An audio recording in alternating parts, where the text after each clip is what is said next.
here's a little visual of how I finalize some of my matted paintings.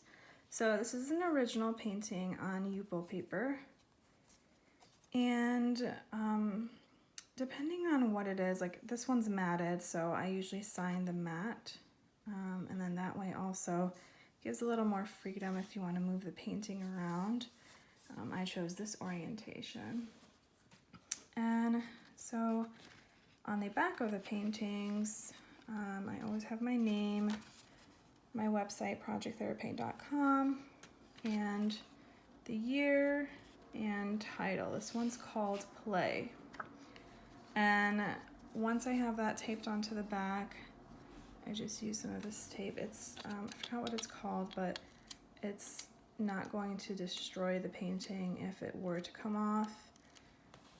And then I'll have some backing board and double side that on top so that this is nice and sealed. But you can still, I don't like to tape it down all the way because, I mean, if you've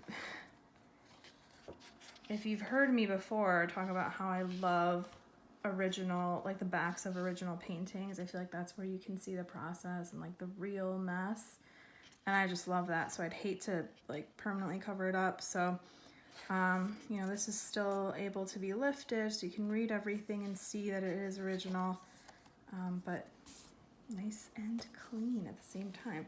So this will be sealed in a cellophane bag like this. Sometimes I frame them, sometimes I don't. This one I won't, just because why not give whoever buys it the freedom to frame it however they'd like in whatever color. So this is just going to go in a cellophane bag, and there you go. And then I have to photograph it, list it, and add it to the Serene collection. Okay, bye.